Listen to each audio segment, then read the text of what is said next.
What if your teenage athlete could start building $1 million brand before they even step foot on a college campus? In the high stakes world of sports, where Coach Got Me has become the rallying cry for countless student athletes, a revolutionary shift is happening that's changing everything. Name, image, and likeness deals are no longer just for college superstars. They're becoming the new frontier for high school athletes who understand that they are the business. But here's the catch: while parents dream of their child being the family's ticket out, predatory contracts and financial illiteracy are turning golden opportunities into devastating traps. The question isn't whether NIL is the future, it's whether athletes and their families will be empowered enough to control their own destiny. Today, we're joined by Dr. Jamira Mitchell, better known as Dr. Jam, founder of the NIL Spot and a true pioneer in athlete empowerment. From running behind her sports reporter father at age 4 to earning her doctorate and becoming a career technical education teacher, Dr. Jam has dedicated her life to bridging the gap between athletic talent and business acumen. She's the creator of NIL Draft, a groundbreaking platform that connects student athletes with monetization opportunities while teaching them the critical business skills they need to protect themselves. Through her work, she's challenging the dangerous "coach got me" mentality and replacing it with "I got me," empowering young athletes to understand they are mobile businesses that need proper management. Her mission goes beyond just securing deals. She's building a generation of financially literate athletes who can navigate an industry designed to exploit their talent. Hey everyone, and welcome to Impactors Out Loud. And today we have with us Dr. Jam or Jamira, and she's going to be telling us about herself and her cocktail. You know how we do it. So, welcome, Dr. Jam, to Impactors Out Loud. Of course, we're going to start with what is your cocktail? Thank you for having me. So, a little bit about me.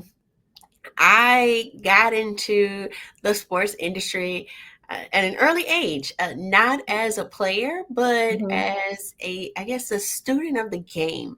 So at the time, my dad was the local news reporter, sports reporter for our local paper, and he was also a teacher. So of course, we were always on the same time schedule. So I got into it because that's what we did after school. So he would come and pick me up, and we would go and see what was happening at the local high schools just to see what was going on. And I, like at 4 years old, I was running behind my dad as we were running on the football field, on the basketball court, and even sometimes on the baseball diamond. So sports has always been a part of me, and I decided to really get into it after I finished my undergrad degree in music business management. So it was in 2009, actually, when I was coming out and realized, the industry of music is just not there. But I was too far into my career at Dillard University, so I was like, okay, I'll just finish the degree. Thankfully, I did do business, so I decided to work for a little while at a women's shelter. And during that time, it was really impactful. And I was like, I don't think this is for me. So I decided that I would just go and move to New York. And I decided to get back into the sports world, and why not do it in the mecca of sports, New York. So I obtained my master's in sports business management And I had a calling from God to come home, and that means back to Louisiana. And it was the time where He said that you're doing well in New York. You've made the connection, so I need you to come back to Louisiana and have the experience for your hometown and your home state. So I came back and ended up teaching and got into high school teaching at that, and moved into career and technical education. And during that time, it was so much fun because I was able to do the fun classes, the social media, the principles of marketing, the principles of business. And then, of course, I had my students that most of them were student athletes. So I was able to, dabble a little bit with them and teach them about personal branding at the time, because students weren't allowed to monetize from their name, image, and likeness. And I worked and am continuing to work as a career and technical education teacher. And in 2000, of course, in 2021, student athletes were allowed to monetize from their name, image, and likeness. And even on the high school level, there are states that allow their students to monetize from their name, image, and likeness. And then during that time, I was like, okay, this is my aha moment.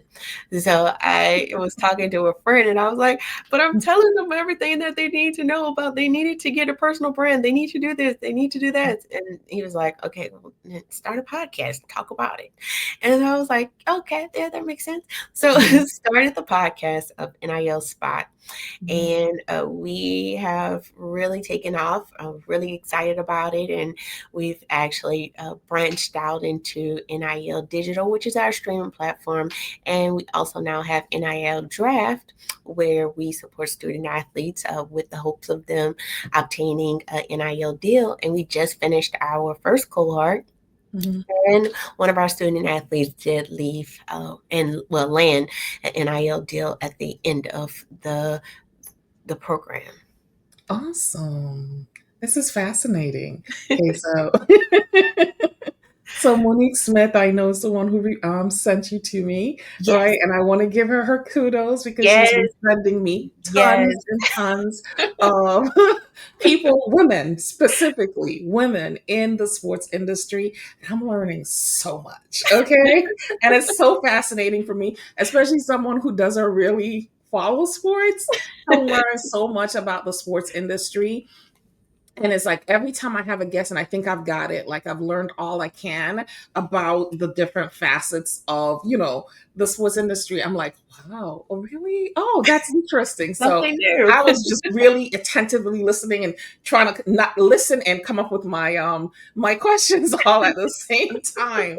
So my last guest was also dealing with NIL, name, likeness, and name, image, and likeness, Yes. right? That's NIL. Yes. And so the way she dealt with it is very similar to the way you're dealing with it as well. But I want to get more in depth into it because I think this is fascinating for the audience. And I think there's a lot that the audience can learn from NIL for their own business needs as well. Yes. Right? Yes. Especially when you were just talking about, I was like, this is something that regular people can gain in some insight into and probably propel themselves into another lane.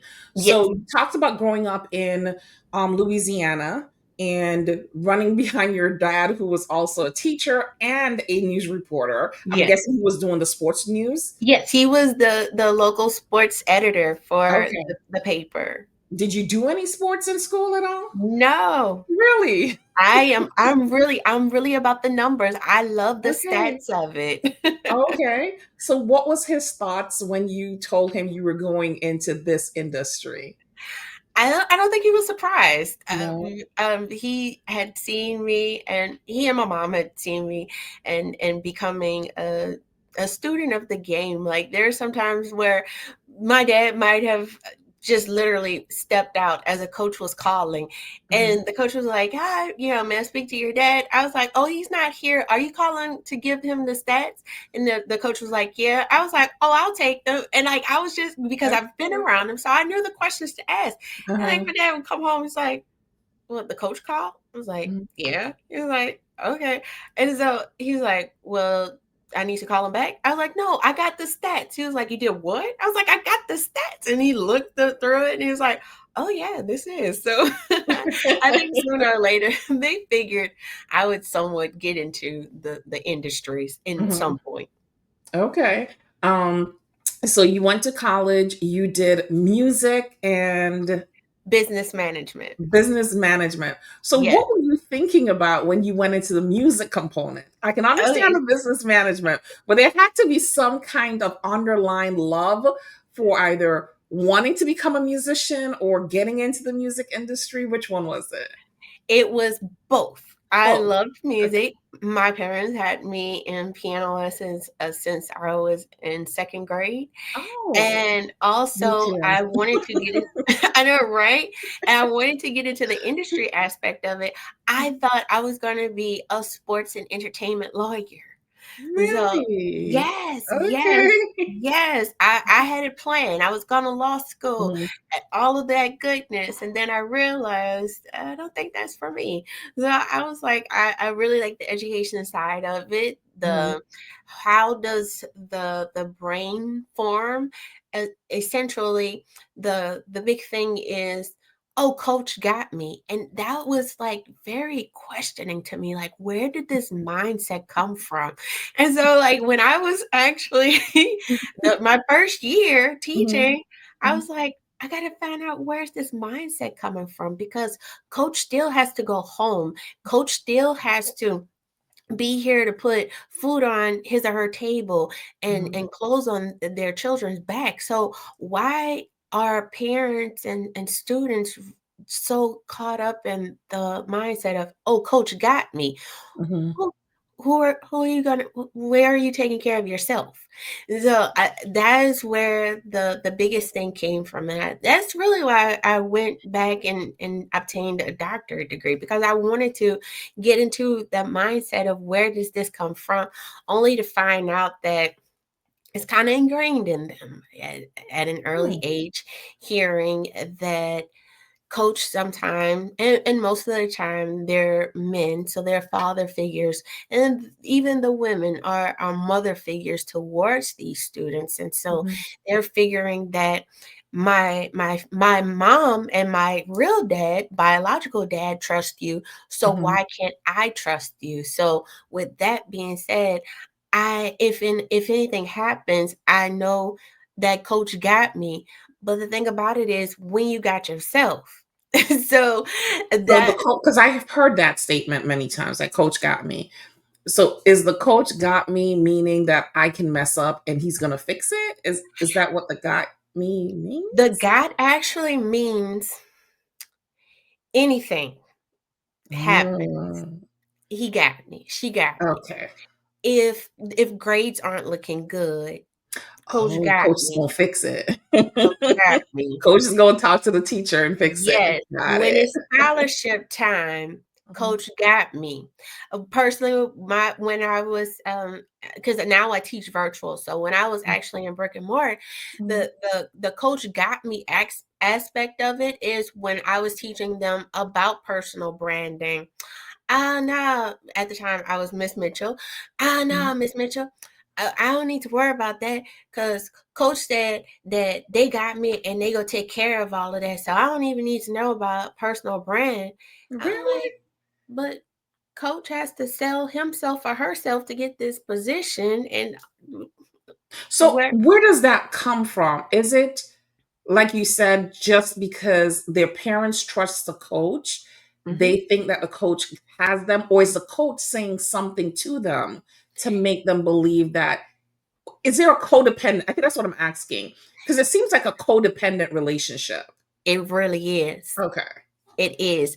And everybody's dropping the ball, Because that's kind of but what it's never happens. in the Because, hoop. like you said, coach has his own family at home that he has to deal with, wife, kids, whatever else is going on, Yeah. plus his job. He Yeah. can't have a team of 20 people. Yes. Somebody else has to have you. And guess what? If it's a You bad know? year, coach might be gone. Right. So what are you gonna do when there's a new coaching staff? They come with, and this is even in high school, and they come with their own playbook.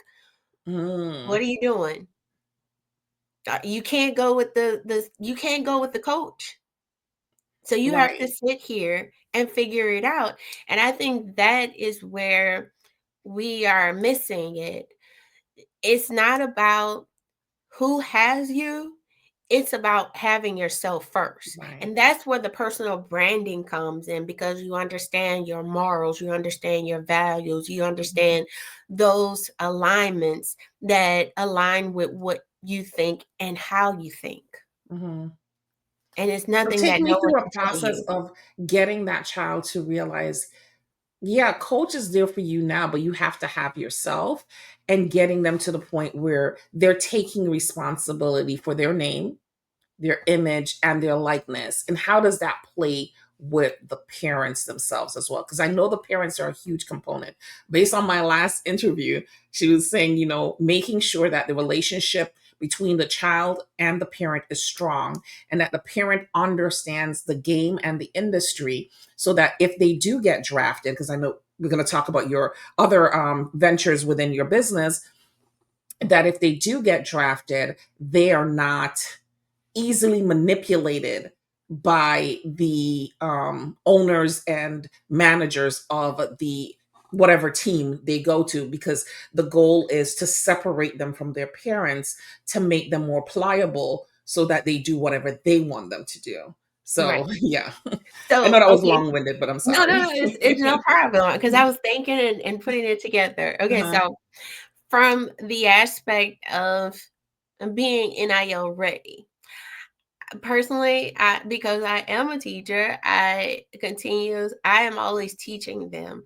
So when they come through our program, they learn basic jargon. So they understand that ROI is not cousin Roy. It is return on investment. And what does return on investment means? Mhm. That means when you're going in and you're offered a deal and the company asks you, okay, we're going to invest this money into you. How are we going to get our investment back? That Mhm. is the return on investment. So that, I think that's the basic thing, them understanding the basic jargon. Everyone, Yeah. and it happens, everyone wants to be the adult in Mhm. control. Mhm. But in order to be the adult in control, you have to understand how to be in control.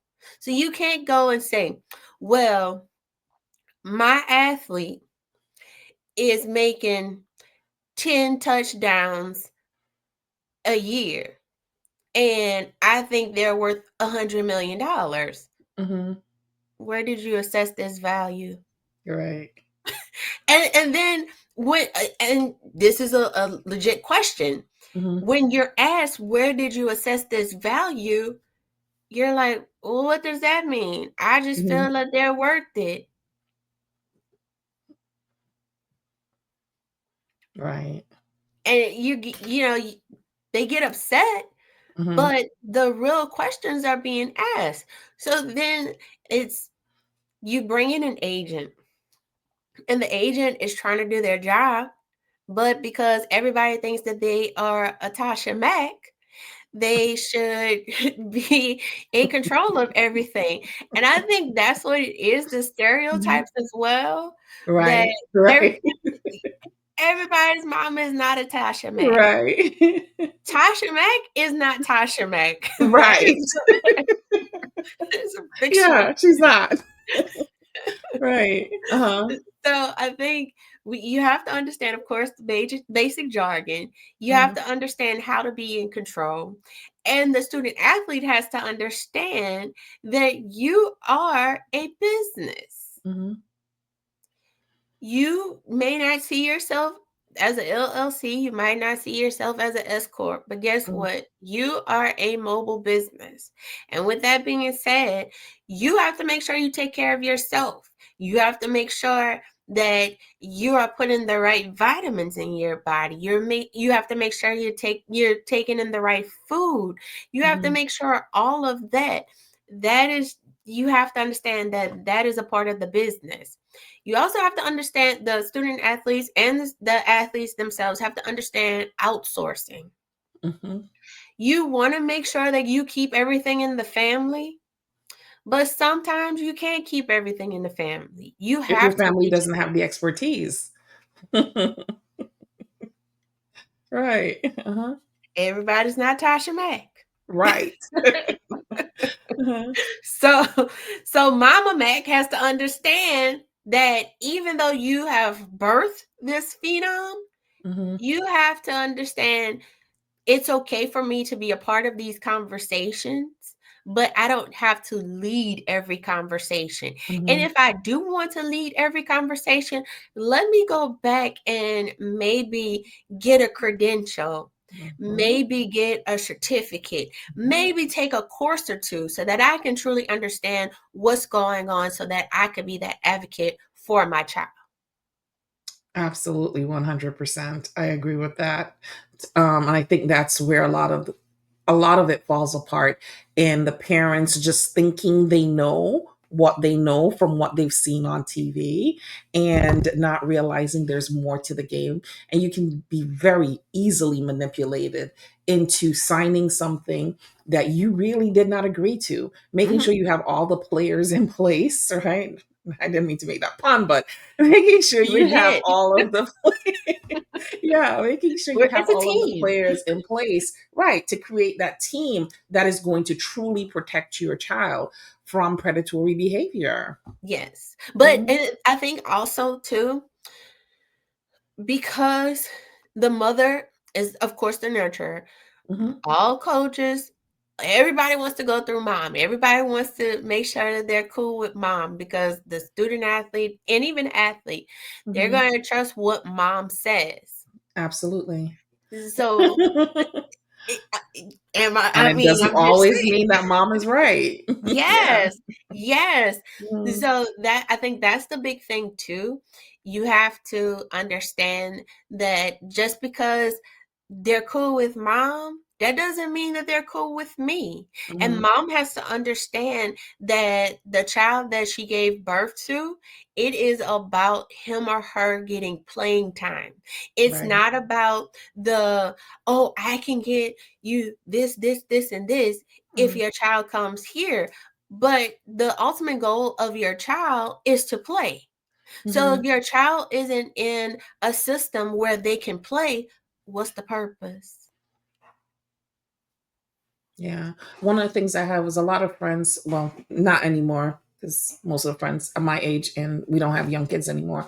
But when I was a little younger, a lot of my friends' kids were being drafted by other schools out of state to come and play for their high school team. Mhm. So that was a whole thing. I've seen tears, I've seen laughter, I've seen the full gamut trauma that they go through. And a Mhm. lot of times, and I'm now reflecting on it as I'm having these conversations. Back then, I was just like, that's weird. I'm not sending my child anywhere to play games. But as I'm reflecting back on it, I realize a lot of, especially the trauma and the tears and all of that, came from lack of knowledge, just listening to the coach, right? Coach And not Kathy. taking right, not taking the time to do the due diligence Mhm. to really figure out if this is the best move for your child and look at the contract that you were signing with said school, which that created a lot of issues for some of these kids in the long run. And I just think now that like again, I said, reflecting on it, and I was a teacher too. So some of my students were some of these people who were being drafted. And I was like, oh, this is very interesting. But no, I would never do that for my son. My son played football at the time. It's like, no, that's not an option. But yeah, I the parent themselves becoming very educated about the industry is important, and like you said, surrounding themselves with a team of people who Mhm. they trust, who have expertise in various areas, to make sure that they're protecting their child, because you as a parent sometimes just does not know everything, But right? you know, the other thing also is we have to look at it for what it is. A lot of the student athletes, most of Mhm. them are first gen. Right. So they're looking at this The ball dollars. as a come up and a come Hmm. out.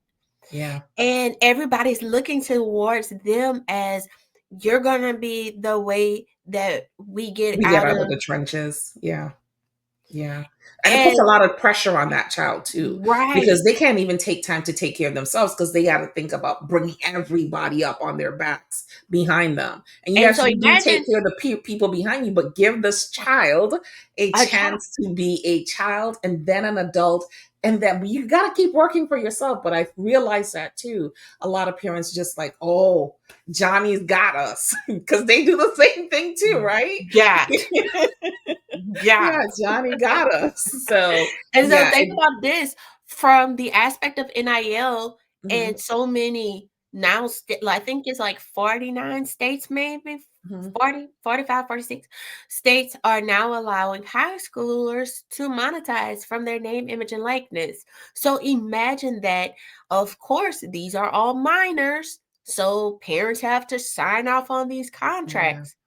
Johnny got us. Johnny is getting these NIL deals. They're mhm, not realizing that, yeah, Johnny got you right now, but that's not Johnny. mhm, These are predatory people, yep, and they are realizing that you mhm, are banking on Johnny. yep, And what happens when the IRS soon to get involved mhm, and they question, okay, you've made all this money and now you're going off to college and you have to say, okay, so during my junior year, my senior year, I made this much amount of money. And hopefully it doesn't affect your scholarship package, because sometimes your scholarship package is included with Pell Grants. right, It's not just all athletic scholarship mhm. money. So those are things you have to think about as well as you're signing off on these big deals. Yes, it looks good today, but what are you going to do when those taxes come out? Right. And that's one of the things I was talking to my last guest about as well, where she was saying, a lot of them bring in CPAs. So they have their own CPAs, and the CPAs come in and tell them, hey, you can start a nonprofit. And I'm a nonprofit consultant. So Mhm. you can come in and start your own nonprofit, and you can write off your Bugatti or whatever. I hope I'm saying that right. Your big cars, right? You can write them off and have the nonprofit absorb it, and then it comes to you as a gift and all kinds of crazy stuff. And as a nonprofit consultant, I can say that is fraud. Thank you. Okay, that is fraud. It does not work that way. Now, And if you want to have a skills camp, that's fine. You can use right. the nonprofit for that. But Yeah, how are you going to put 30 kids in a Bugatti? right. You cannot use that as the method of transportation for No. the nonprofit. Yeah. Tell them they can buy their homes, their this, their that, the other, all under the auspice of having a nonprofit. But it does not work that way. Mm-mm. So when they leave, and that CPA also leaves with them, then the IRS is knocking on their door, going, Yeah, "Hey, because you're the human behind this nonprofit. right." And so you get in a lot of trouble. And like I was telling her too at the time, a lot of people think that they have to start nonprofits to help their communities, and you really don't. Right? There are a lot of nonprofits out here you can build partnerships with, you can do fiscal sponsorships with, you can start a social enterprise. You don't even need to start a nonprofit. Everything does not need to be a nonprofit. And I wish we would understand that. There's so many ways you can help people. But yeah, I'm off I my love it. I'm here soapbox. for it. Yeah. So tell us about some of the other programs you have in your business. So we That have the podcast, of course. That was the foundation of NIL Spot. mhm, And then we are branching out into NIL Digital. So it is a streaming platform. We're trying to get student athletes to get involved on it so they understand that mhm, the nice social media content that you're putting on there will never belong to you. However, if you put it on our platform, mhm, you own it. And then mhm. you can also monetize from it, That's it. and we'll teach Mhm, you how to monetize from it. mhm, And now we are doing, well, we also have an internship program, and we just did our first cohort. Well, yeah, we have our first cohort of the internship program. I have two amazing interns that are great. They know who they are. I don't want to put their names out, but they are definitely great. And we just completed our first cohort of NIL Draft. So the purpose of NIL Draft is to pretty much write your first NIL Draft offer. Oh, okay. Yes, and so we're actually using the word draft as a draft. Okay. So So explain that to me, because yes, I I don't think I will. understand. So it's a week-long program. Uh-huh. And we took student athletes that were interested in the process, and they learned how to write their personal statement. They Mhm. learned how to write a pitch. Mhm. They learned how to speak for a pitch. They learned how to develop their personal brand.